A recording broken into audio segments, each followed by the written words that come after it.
माता की, इंकलाब। और वो नारा जिससे ये पिछले 10 साल से खौफ खाते हैं कि अगर देश के दिल में ये नारा बैठ गया है, हाँ, भ्रष्टाचार का एक ही काल, भ्रष्टाचार का एक ही काल। ये ईडी और सीबीआई का ताना बाना इसलिए नहीं बुना गया कि कोई बेईमानी हो गई है।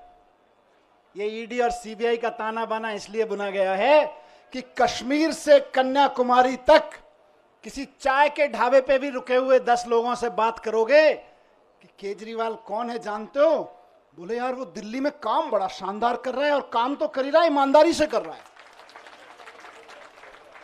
केजरीवाल जी का नाम आज ईमानदारी का प्रतीक बन गया पूरे देश में।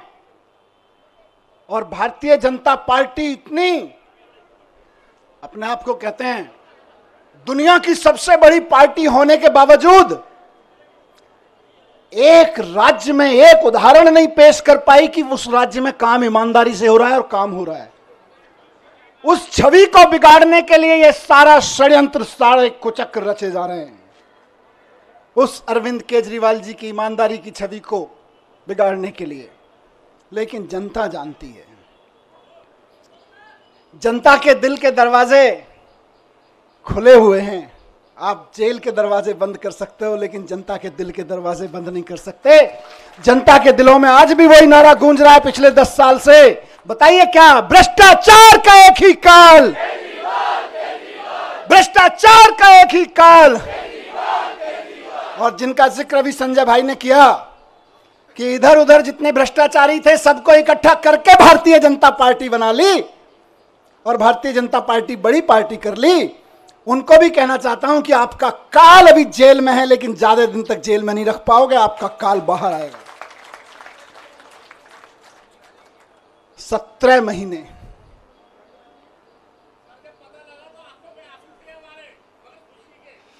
ये आंसुओं, इन आंसुओं ने ही मुझे ताकत दी है 17 महीने जेल में। मैं जब राजघाट पे आपसे बात करके गया था तो कह के गया था शायद 7-8 महीने लगेंगे। मुझे उम्मीद थी कि 7-8 महीने में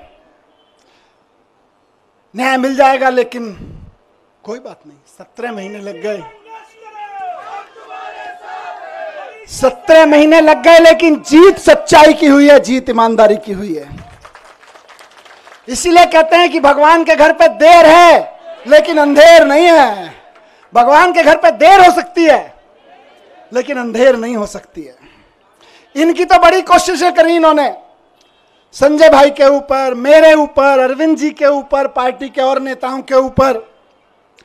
देश के सख्त से सख्त कानूनों की सख्त से सख्त धाराएं लगा के इनको बंद कर दो झूठे सच्चे केस में, और ऐसी ऐसी धाराएं लगा दो जो दुनिया भर में आतंकवादियों के ऊपर लगाई जाती हैं। ऐसी ऐसी कानूनों की धाराएं लगा दो जो दुनिया में ड्रग माफिया के ऊपर लगाई जाती हैं। ऐसी ऐसी धाराएं लगा के इन्होंने सोचा इनको जेल में बंद कर दो, तो जैसे आतंकवादी को जेल में डाल देते हैं तो सड़ता रहता है, जैसे ड्रग माफिया को जेल में डालते हैं तो दुनिया में सड़ता रहता है। इन्हें लगा अरविंद केजरीवाल, मनीष सिसोदिया और संजय सिंह को भी जेल में डालेंगे तो सड़ जाएंगे। लेकिन आपके आंसुओं की कीमत है ये, आपके आंसुओं की ताकत है ये कि जेल के ताले भी पिघल जाते हैं।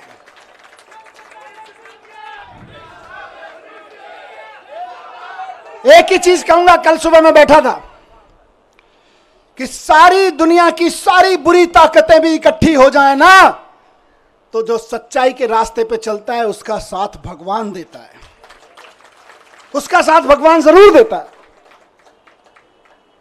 और ये आज बजरंगबली की कृपा है कि 17 महीने बाद सही, लेकिन मैं आपके बीच हूं। और अभी गया मैं बजरंगबली के मंदिर में, पंडित जी ने आशीर्वाद दिया। वहां जो पंडित जी मौजूद होते हैं वही बजरंगबली जी के वाणी बोल रहे होते हैं। उन्होंने बजरंगबली जी की वाणी से आशीर्वाद दिया कि विजयी भव, सफल भव। मैंने कहा जी एक ही सफलता का मंत्र है, दिल्ली के एक एक बच्चे के लिए शानदार स्कूल बना के देने हैं, यही हमारी सफलता है। और इसके लिए मैं कल से कह रहा था अपने साथियों से, हम तो रथ के घोड़े हैं, हमारा असली सारथी अभी जेल में बंद है, वो भी बाहर आ जाएगा। फिर उसके बाद हमको तो जहां हकेंगे हम हकेंगे, लेकिन हमारा असली सारथी अभी जेल में बंद है और जेल के ताले टूटेंगे, बहुत जल्दी छूट के आ जाएंगे। बहुत कृपा है अरविंद जी के ऊपर बजरंगबली की। आपको याद है ना, लंबे समय से बहुत सारे लोग साथ हैं, कितने शुगर का पेशेंट होने के बावजूद कितना लंबा लंबा फास्ट किया, केवल बजरंगबली जी की कृपा से। तमाम तरह के आरोप, इतने इतने आरोप लगाए झूठे झूठे, बच गए, निकल के आ गए, केवल अरविंद जी बजरंगबली जी की कृपा से। और मैं समझता हूं भगवान की कृपा, बजरंगबली जी की कृपा हम पर कल हुई बाबा साहब के दिए हुए संविधान की बदौलत। बाबा साहब ने, जब ये मुकदमे की सुनवाई चल रही थी, मैं बहुत ध्यान से सुन रहा था, पढ़ रहा था, पूरी डिटेल ले रहा था वकील साहबों से।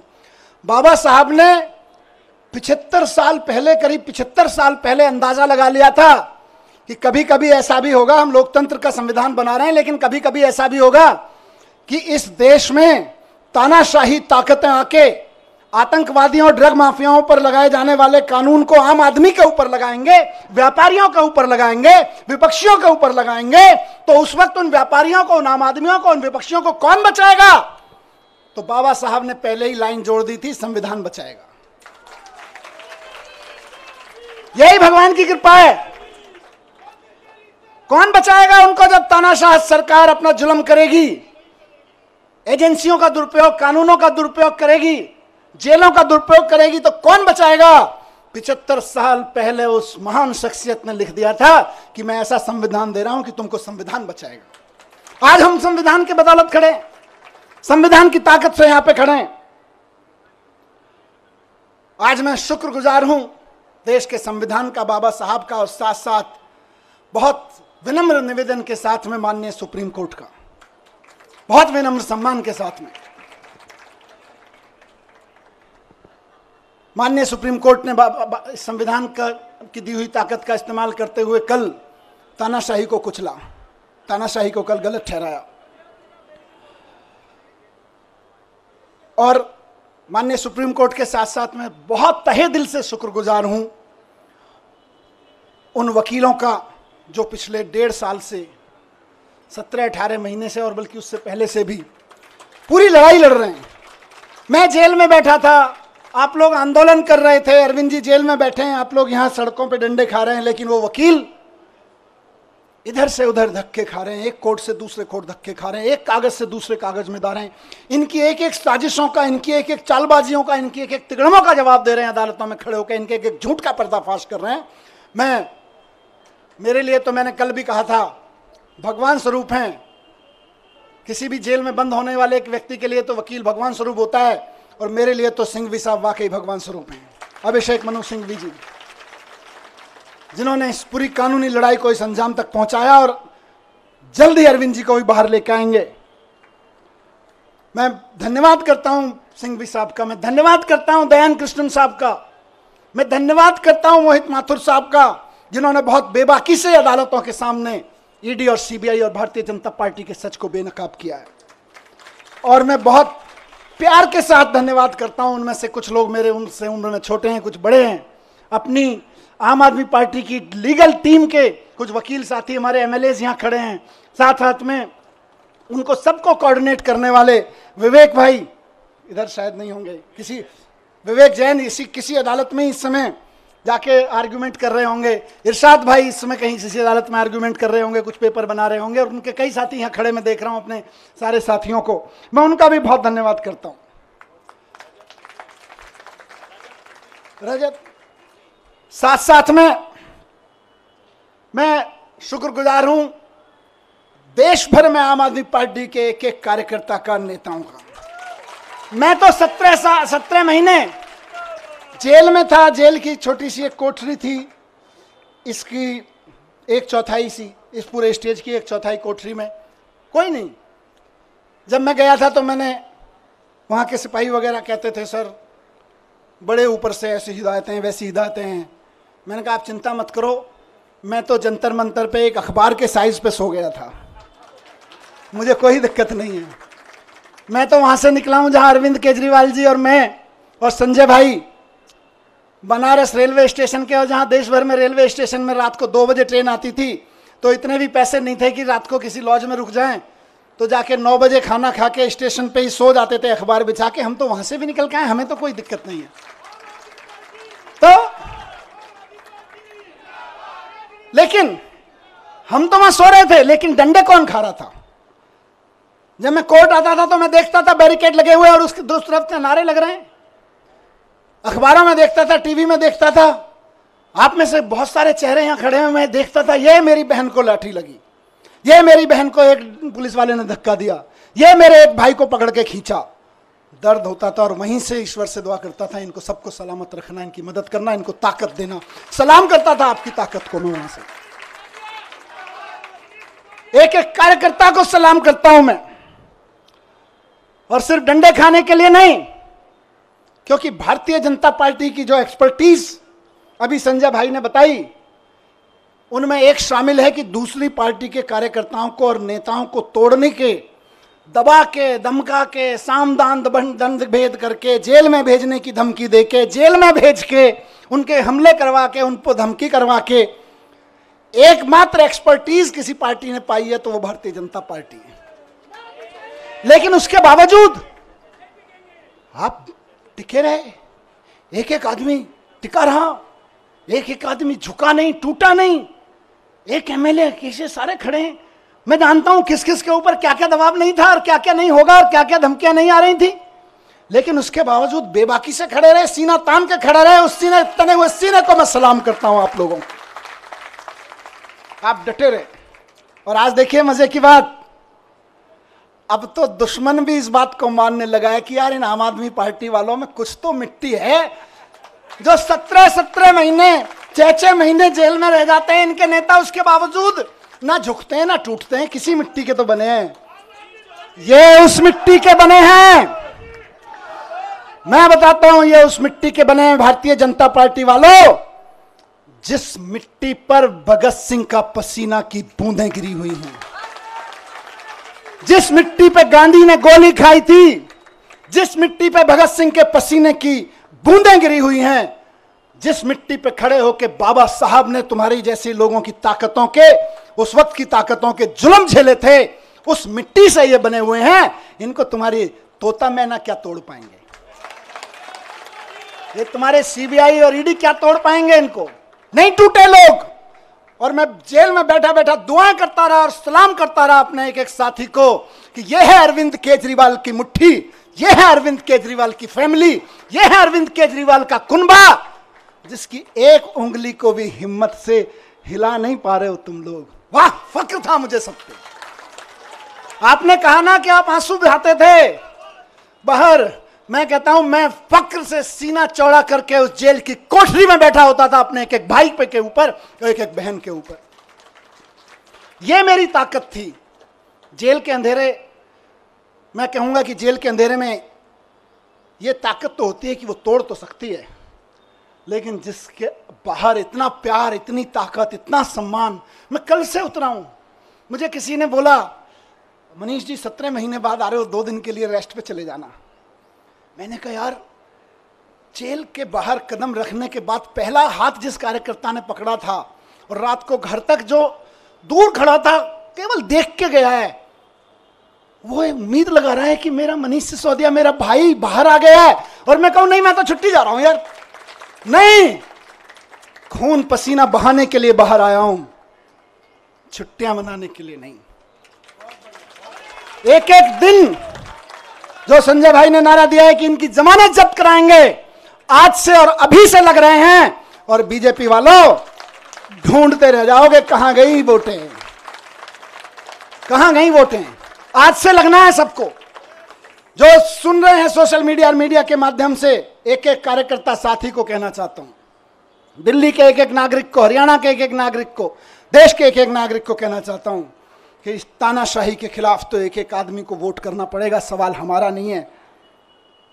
तानाशाही के खिलाफ ये जो लड़ाई है सिर्फ आम आदमी पार्टी के कार्यकर्ताओं की नहीं है, सिर्फ विपक्ष के पार्टी कार्यकर्ताओं की नहीं है, ये देश के एक एक आम आदमी की है।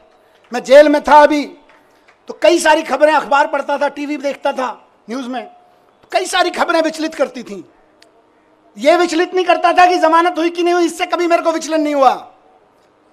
मेरे को विचलन किस चीज से होता था? मैं देखता था कि देश के कितने कितने बड़े बड़े व्यापारियों को इन्होंने, 500-600 बड़े बड़े व्यापारियों को इन्होंने झूठे केसेस, सच्चे केसेस, इधर उधर के केसेस में बना के बंद कर दिया गया है। उनका किसी पार्टी वार्टी से भी कोई लेना देना शायद ही होगा। लेकिन आप सोचो कि एक व्यापारी अगर कोई मेहनत से काम कर रहा है और उसके ऊपर क्योंकि उसने चंदा नहीं दिया या उसने आपकी किसी पार्टी के नेता से कोई पंगा ले लिया, आपने उसको उठा के जेल में डाल दिया, ईडी के केस लगा के, जो केस आतंकवादियों पे, ड्रग माफियाओं पे लगाए जाते हैं, वैसे वैसे खतरनाक केस लगा के एक व्यापारी अगर जेल में डाल दिया जाता है, उसके पीछे हजारों परिवारों को रोजगार मिल रहा होता है, वो भूखे मरने लगते हैं, उनकी बद्दुआ लगेगी। इनको तानाशाही नहीं है तो क्या है? बात सिर्फ विपक्षी पार्टियों के नेताओं की नहीं है, बात आम आदमी पार्टी के नेताओं की नहीं है। बड़े बड़े व्यापारियों को उठा उठा के जेल में डाले दे रहे हैं। और एक किसी कंपनी का चेयरमैन जेल में चला जाता है, किसी का मालिक जेल में चला जाता है, हजारों हजार लड़के लड़कियां जो वहां नौकरी कर रहे होते हैं, उनके घर में टेंशन हो जाती है, क्या करेंगे, कल को कहां से खाएंगे? आपको समझ में नहीं आता, ये नौकरियां खा रहे हो आप लोग अपने चंदे के धंधे पर। ये तानाशाही नहीं है तो और क्या है? कोई गलत करे तो सजा दो, लेकिन चंदे के धंधे में ईडी का नोटिस भिजवाओ, अपनी एजेंसियों के कानूनी कागज भिजवाओ और उसके बाद उसको अंदर कर दो। ये धंधा तो तानाशाही ही कहा जाएगा भाई। ये भ्रष्टाचार के खिलाफ लड़ाई नहीं है, ये तो तानाशाही है। मुझे बताओ कि 10 साल, अभी थोड़े दिन पहले बहन आतिशी लड़ रही थी उसके लिए, 10,000 शिक्षकों को इन्होंने दिल्ली सरकार के स्कूलों के एक रात में, रात को 2 बजे ऑर्डर पास कराया, ट्रांसफर कर दिया एक रात में। अब किसी का बच्चा आज पढ़ता है स्कूल में 11वीं क्लास में, वो तैयारी करा रहे हैं गुरुजी, टीचर पूरी मेहनत से कि यार इसमें तो आईआईटी में जाने का पोटेंशियल है। कल को टीचर का ऑर्डर मिल रहा है, नहीं नहीं हमने तो 10,000 टीचर्स को इधर से उधर कर दिया है क्योंकि हमें तो ट्रांसफर पोस्टिंग का शौक था, अब तुम भाड़ में जाओ। ये तानाशाही नहीं है तो और क्या है? बात 10,000 टीचर्स की नहीं है, उन लाखों बच्चों की है जिनको वो टीचर्स पढ़ा रहे थे। तुम अपनी अफसरी में, तुम अपनी तानाशाही में 10,000 टीचर्स को एक रात में इधर से उधर उठा के फेंक देते हो। ये तानाशाही नहीं है तो और क्या है? यही तानाशाही है जिसके खिलाफ हमको आवाज उठानी चाहिए। आज दिल्ली में जब सरकार में था उस वक्त दिल्ली जल बोर्ड का नगर निगम चुनाव से पहले पैसा रोक दिया गया था और आज तक दिल्ली जल बोर्ड का पैसा नहीं दिया गया। फाइनेंस डिपार्टमेंट के अफसरों से इधर उधर से फाइलों पे कुछ कुछ काला पीला करवा के रुकवा रखा है पैसा। इंजीनियर्स परेशान है इलाके के, नाले साफ नहीं हो रहे, सीवर साफ नहीं हो रहे, और वो कह रहे हैं हम तो पैसा नहीं देंगे। 1.5 साल से जल बोर्ड का पैसा नहीं दिया गया, जबकि पैसा बजट में पास किया विधानसभा ने। ये तानाशाही नहीं है तो और क्या है बताइए? तानाशाही सिर्फ आम आदमी पार्टी के नेताओं को गिरफ्तार करने की नहीं है। तानाशाही आपके घर के सामने जो सीवर बह रहा है, उसमें जो अभी ओवरफ्लो हो रहा है, वो भी इसी तानाशाही की वजह से हो रहा है। जो नाली नहीं खुल पा रही है, उसको 1.5 साल से पैसा नहीं मिला ठेकेदार को, वो इंजीनियर रो रहा है बेचारा कि मैं कहां से पेमेंट करूं ठेकेदार को। यह भी इसी तानाशाही की वजह से हो रहा है। आपकी गलियों की नालियां सड़ी हुई हैं इस तानाशाही की वजह से। मैं ही जेल में नहीं हूं, केजरीवाल जी जेल में नहीं है, आप भी नरक में रहने को मजबूर हैं इसी तानाशाही की वजह से, क्योंकि आपके घर के सामने का सीवर फ्लो हो रहा है, 1.5 साल से पेमेंट नहीं हुआ जल बोर्ड का। ये तानाशाही नहीं है तो और क्या है? आज पूरे देश में मैंने कहा विचलित करती थी मुझको इस खबरें। हर रोज कहीं ना कहीं सुप्रीम कोर्ट भी डांट लगा रहा है, उसके बावजूद जनता अपनी सरकार चुनती है, कहीं के राज्यपाल को, कहीं के उपराज्यपाल को कह के जनता की चुनी हुई सरकार के कानून कैंसिल करवा देते हैं। कई महीने तक कानून, कई साल तक कानून पड़े रहते हैं, उनकी पॉलिसी नहीं पास होने देते। ये तानाशाही नहीं है तो और क्या है? नुकसान किसको हो रहा है? नेताओं को तो खाली जेल ही हो रही होगी, असली नुकसान तो जनता का हो रहा है, जिसके लिए पॉलिसी बनाई गई थी, जिसके लिए कोई कानून बनाया गया था। यह तानाशाही है, इस तानाशाही के लिए लड़ना पड़ेगा दोस्तों। और आखिरी बात जो मैं अभी, क्योंकि विचलित करनी है कई सारी चीजें, मैं अभी 2-3 दिन पहले टीवी देख रहा था, और उससे पहले भी देख रहा था टीवी में। 1 साल से टीवी देखा न्यूज़ पे, और क्या सहारा था, आपकी खबरें, आपकी शक्लें देखने को मिल जाती थी। मैंने देखा कि देश के गांव से एक बहुत प्यारी सी हमारी बेटी निकल के खेलों में देश का परचम लहराती है सारी दुनिया में, और जब वो खड़े होकर कहती है कि आपकी पार्टी के एक अफसर ने, आपके लगाए हुए एक फलाने नेता ने हमें छेड़ा है, तो आप उसको गिरफ्तार तक नहीं करते और हमारी उस बेटी के ऊपर तरह तरह के सोशल मीडिया ट्रोलिंग और ये सब कराते हो, ये तानाशाही नहीं है तो और क्या है मुझे बताइए। और तुम्हारे उस ये बेशर्मी तानाशाही है कि उसको गिरफ्तार तक नहीं किया जाता। इस देश की बेटियां जंतर मंतर पे बैठी रही, खिलाड़ियां, हम और आप सब अपने बच्चों को खिलाड़ी बनाने का सपना देखते हैं। बेटियों को कहते हैं जा बेटी उछाल लगा छलांग और छा जाए फलक पे, और उसको कोई बैठ के वहां पे इनका चमचा बैठ के उसको छेड़े तो हमें सहन होगा। लेकिन ये तानाशाही है कि उसको गिरफ्तार तक नहीं करते हो तुम। यही तानाशाही है दोस्तों, और उस तानाशाही का चरम स्वरूप हमने देखा कि अब उस बेटी के साथ क्या किया गया। मैं बहुत ज्यादा नहीं कहूंगा उस बारे में, लेकिन सबको पता है किसने किया और क्या किया। आज अगर उसके आंसू बहे हैं तो कुछ तो खेल किया गया है, कुछ तो खेल किया गया है। दोस्तों 17 महीने में जब मैं अंदर था तो अंदर रह के मैंने खूब चिंतन मनन किया। टाइम ही टाइम था, यहाँ तो आप लोग टाइम देते नहीं हो, वापस आ गया हूँ फिर टाइम नहीं दोगे। खूब चिंतन मनन किया, अपने ऊपर भी किया, समाज के ऊपर, देश के ऊपर, व्यवस्था के ऊपर, सरकारों के ऊपर खूब अध्ययन किया। मेरे ख्याल से मैंने कम से कम हर 3-4 दिन में एक किताब खत्म कर देता था मैं। और कई लोगों ने भेजी, बाई पोस्ट किताबें भेजी आप में से कई लोगों ने, भाई साहब ये भी पढ़ो, ये भी पढ़ो, ये भी पढ़ो। तो यहाँ वहाँ भी नहीं छोड़ते थे, बोले काम पे लगाए रखेंगे। तो करीब करीब मैं समझता हूँ 300 की किताबें मैंने पढ़ी वहाँ पे। हर 2-3 दिन में एक किताब खत्म हो जाती थी। पर सबसे पहले आपको ध्यान होगा मैं गीता लेके गया था, और गीता लेके गया था तो मेरे दिमाग में ना प्रश्न थे कि यार भगवान, मैं तो स्कूल ही तो बनवा रहा था, मेरे को जेल क्यों भेज दिया? मेरी बीवी की, मेरे बच्चे की क्या गलती थी कि मैं दिल्ली के बच्चों के लिए दिन रात सुबह से शाम एक करके स्कूल बनवा रहा था, उनके लिए अच्छे आईआईटी में चले जाएं, अच्छी नौकरियां लग जाएं। क्या मैंने भगवान से पूछा अंदर आंख बंद करके कि मेरी क्या गलती थी, मैं जेल में क्यों? तो भगवान ने कहा गीता पढ़, पता चल जाएगा। अंदर से आवाज आई और मैंने गीता पढ़ी और मुझे जवाब मिल गया। मेरे मन में जो भी सवाल आया, मैं ऐसा नहीं है कि यहां कोई उसकी बात कर रहा हूं। जब आदमी अंदर जेल में होता है, अकेला बैठता है, तालों में वो शीशों के पीछे बैठता है, तो तरह तरह के सवाल उठते हैं, अंदर बहुत झांकता है। बहुत सवाल उठते थे मन में, और बस भगवान की ऐसी कृपा है कि मेरे मन में जो सवाल उठा और अंदर से आवाज आती थी, इस सवाल का जवाब तुझे कहीं बाहर से नहीं मिलेगा, गीता में मिलेगा, पढ़ ले। खूब गीता पढ़ी, और बाद में तो मैंने कम से कम 10 महान लोगों की व्याख्या कम से कम 10 पढ़ ली होंगी, अलग अलग लोगों की, विनोबा भावे जी की, गांधी जी की, श्री श्री जी की, आचार्य प्रशांत जी की, बहुत लोगों की व्याख्या की हुई गीता मैंने पढ़ डाली, देवदत्त पटनायक की।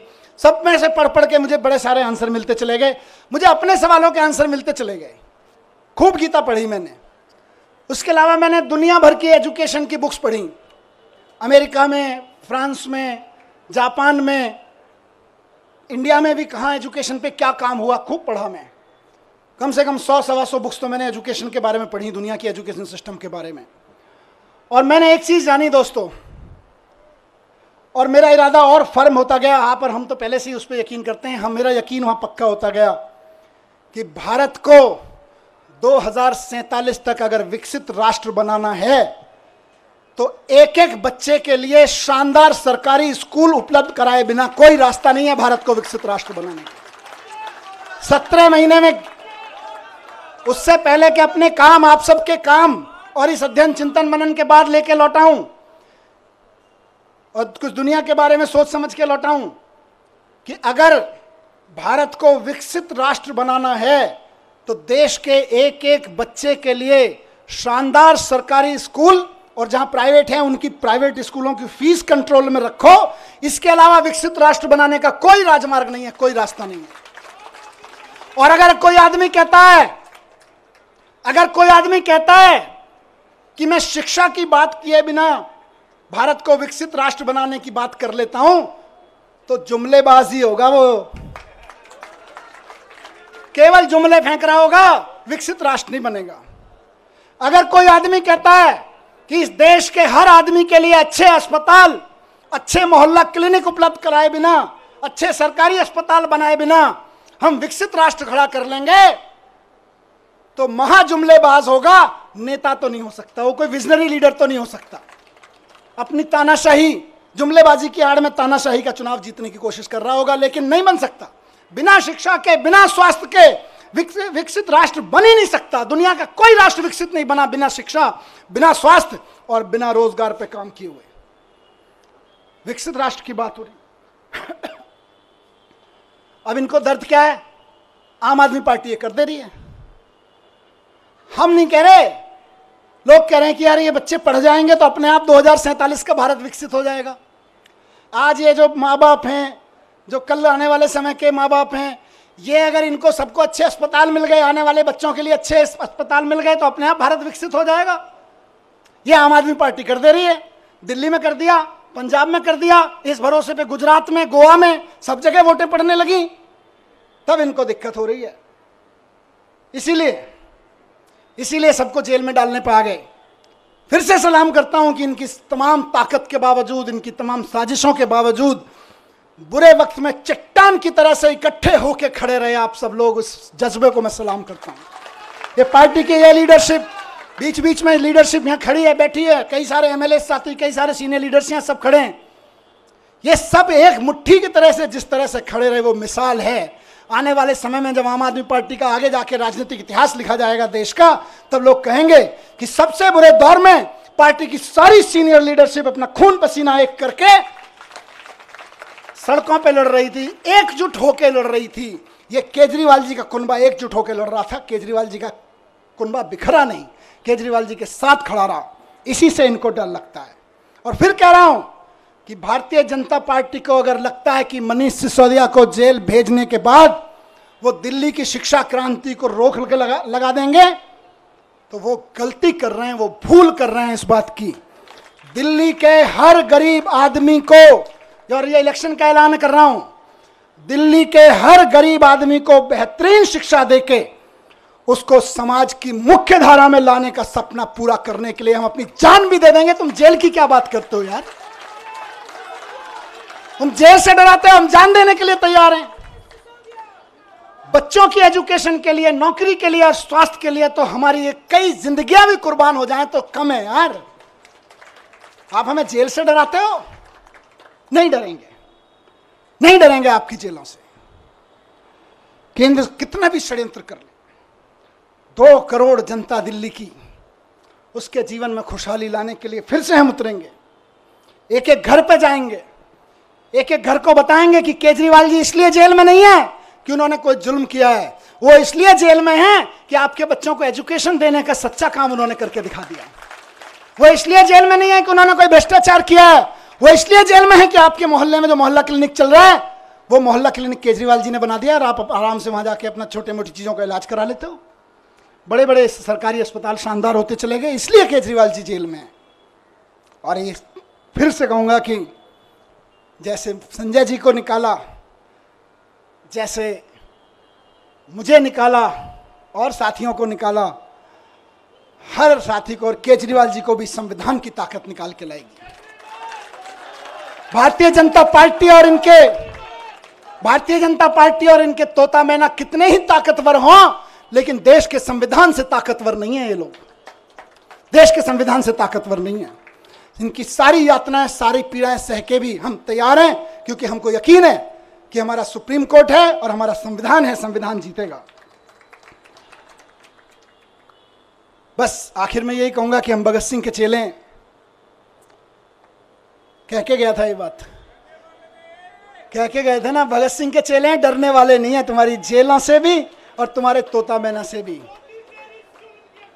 17 महीने में जैसा गया था, बिल्कुल 17 महीने पहले जैसा गया था वैसा ही दिख रहा हूं कि नहीं दिख रहा? एनर्जी कुछ कम है कि ज्यादा है? ज्यादा है ना? बस इनको लग रहा था जेल भेज के एनर्जी तोड़ देंगे, अब ये कहेंगे यार इनको जेल मत भेजो, ये तो दुगनी एनर्जी लेके आते हैं।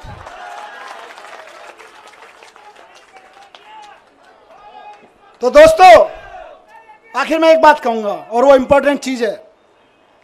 देखिए, मैंने सारी बात इसलिए कही क्योंकि तानाशाही की लड़ाई है, और ये तानाशाही मेरे लिए नहीं, अरविंद केजरीवाल जी के लिए नहीं, आम आदमी पार्टी के कार्यकर्ताओं और नेताओं के लिए नहीं, विपक्ष के पार्टी कार्यकर्ताओं और नेताओं के लिए नहीं, देश के एक एक आदमी को बचाने के लिए है।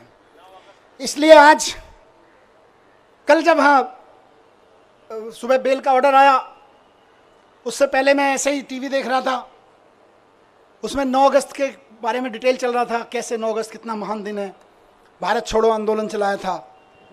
फिर 10:30 बजे ऑर्डर आ गया बेल का। मैं आंखें बंद की, मैंने भगवान से पूछा ये है क्या? 9 अगस्त भारत छोड़ो के दिन बेल दे रहे हो, चक्कर क्या है? अंदर से आवाज आई कि भारत छोड़ो के दिन इसलिए दे रहे हैं क्योंकि जेल से बाहर निकलो और तानाशाही भारत छोड़ो की आवाज लगाओ। तानाशाही भारत छोड़ो। इस तानाशाही का शिकार हर आम आदमी हो रहा है। तानाशाही भारत छोड़ो की आवाज उठानी पड़ेगी गली गली में, मोहल्ले मोहल्ले में। और हम ये नहीं कह रहे तानाशाहो भारत छोड़ो, हम तानाशाहों के खिलाफ नहीं, हम तानाशाहों को भारत नहीं छुड़वाएंगे। हमने कई देशों में ये मॉडल देख लिए। वो क्या करते हैं कई तानाशाह, वो बड़े बड़े आंकड़े दिखाएंगे, देखो हमारी इकोनॉमी इतने मिलियन ट्रिलियन फिलियन पहुंच गई, जीडीपी फीडीपी के आंकड़े इतने बढ़ गए। उसके बाद आंकड़े दिखाते दिखाते सारे विपक्ष के नेताओं को जेल में डाल देते हैं या उनको देश से बाहर भगा देते हैं, विपक्ष के कार्यकर्ताओं को जेल में ठेल देते हैं। और उसके बाद कहते हैं देखो हम तो चुनाव पे चुनाव जीतते जा रहे हैं, हमारी तो जीडीपी भी बढ़ रही है, हमारी तो ट्रिलियन बिलियन चल रहे हैं। लेकिन हकीकत क्या है? वो कई देशों की जनता ने दिखा चुकी है कि भाई हम तो तानाशाहों को बाहर भगा देते हैं, लेकिन हम भारत हैं, हम विवेकानंद की, गांधी की, नानक की जन्मभूमि है, हम बाबा साहब की जन्मभूमि है। हमारे को जरूरत नहीं है किसी तानाशाह को बाहर भगाने की, हम तो तानाशाही को बाहर भगाएंगे। तो तानाशाही भारत छोड़ो, भारत छोड़ो, भारत छोड़ो, तानाशाही भारत छोड़ो, भारत छोड़ो, भारत छोड़ो, तानाशाही भारत छोड़ो, भारत छोड़ो, भारत छोड़ो। तो तानाशाही आज हमारे और आपके जीवन के लिए, एक आम आदमी के जीवन के लिए खतरा बन गई है, इसको छुड़वाना पड़ेगा। ये संविधान के लिए खतरा बन गई है, हमारे सामाजिक ताने बाने के लिए खतरा बन गई है, हमारी बहनों के लिए खतरा बन गई है, हमारे खिलाड़ियों के लिए, हमारे व्यापारियों के लिए खतरा बन गई है। इससे लड़ना पड़ेगा। और एक चीज कहूंगा यहां से, विपक्ष के लिए भी और इनकी सत्ता में बैठे नए नए साथियों के लिए भी जो इनके साथ नए नए गए हैं, इस तानाशाही से अगर लड़ना है तो एकजुट होके लड़ना पड़ेगा। ये ना सोचें कि आज आम आदमी पार्टी के कार्यकर्ता और नेता जेल में हैं, कल नंबर आपका भी आएगा, कल नंबर उनका भी आएगा जो दूसरे पक्ष में बैठे हैं या इधर के पक्ष में बैठे हैं, कल नंबर उनका भी आएगा जो इधर नए नए गए हैं कि हम तो इनके साथ हैं। एनडीए के साथियों को भी कहना चाहता हूं, उनके साथ जो गए हैं, और इंडिया गठबंधन के भी एक एक आदमी को और बाकी सब पार्टियों के साथियों को कहना चाहता हूं, पार्टी की जिंदगी के लिए नहीं, नेताओं की जिंदगी के लिए नहीं, देश के लिए इकट्ठा होकर लड़ना पड़ेगा, देश के लिए इकट्ठा होकर लड़ना पड़ेगा। और आज कह रहा हूं इस मंच से कि अगर देश के पूरे विपक्ष के नेता पूरी ताकत से एक बार हुंकार भर देंगे तो आज देश में वो माहौल है कि अरविंद केजरीवाल जी 24 घंटे के अंदर बाहर आ जाएंगे। अगर देश के विपक्ष के नेता एकजुट होकर हुंकार भर देंगे तो केजरीवाल जी केवल और केवल 24 घंटे के अंदर जेल से बाहर आ जाएंगे। मैं आज लिख के दे रहा हूं आपको, लेकिन इकट्ठे होकर करना पड़ेगा। ये मत सोचिए अभी तो केजरीवाल जी गए, जब हम पे आएगी तो देखेंगे, नहीं, सब पे आई हुई है। सबको इकट्ठे होकर लड़ना पड़ेगा, सबको इकट्ठे होकर चुनाव भी लड़ने पड़ेंगे, लड़ाइयां भी लड़नी पड़ेंगी, कानूनी लड़ाइयां भी लड़नी पड़ेंगी। और एकजुट हो गया तो इस चुनाव में तो दिखाई दिया कि 400 पार ढूंढते रह गए। एकजुट होकर लड़ेंगे तो आगे आने वाले चुनावों में भी ढूंढते रह जाएंगे कहां है, 0 पार, बस सीधे कहा 0 पार। तो ये कोई ये ना सोचे कि अलग अलग लड़ लेंगे, जब हमारी लड़ाई आएगी तो लड़ लेंगे। लड़ाई सबकी है, लड़ाई देश की है, लड़ाई एक एक भारत के नागरिक की है। सब पार्टी वालों को, जिनको जनता ने थोड़ा थोड़ा भी कहीं कहीं भरोसा दिया है, कहीं ज्यादा दिया है, सबको इकट्ठा होके इस तानाशाही के खिलाफ लड़ना पड़ेगा, जोर से चिल्लाना पड़ेगा कि तानाशाही भारत छोड़ो। और जिस दिन तानाशाही भारत छोड़ो का नारा हर गले से निकल गया, केजरीवाल जी सबसे पहले जेल से बाहर आएंगे। हेमंत सोरेन जी आ गए ना, देखो कितने दिन, मुझे निकाला, अभी अरविंद जी भी आएंगे। लेकिन सबको करना पड़ेगा, ऐसे नहीं कि सब। तो मैं बस यही कह रहा हूं कि आम आदमी पार्टी की तरफ से तो आज हम भरोसा दिलाते हैं कि दिल्ली के चुनाव में भी और बाकी चुनावों में भी पूरे देश में, कश्मीर से लेकर कन्याकुमारी तक, एक एक घर में इस आवाज़ को उठाएंगे, एक एक शहर, एक एक नगर में इस आवाज़ को उठाएंगे और बता देंगे कि हमारे इरादे कितने फौलादी हैं। तुम चाहे जितनी यातनाएं दे लो, तुम चाहे जितने जुल्म कर लो, जब तक इस देह में प्राण रहेगा और माथे पे संविधान रहेगा, इस दिल में हिंदुस्तान रहेगा। भारत माता की, भारत माता की। बहुत बहुत धन्यवाद।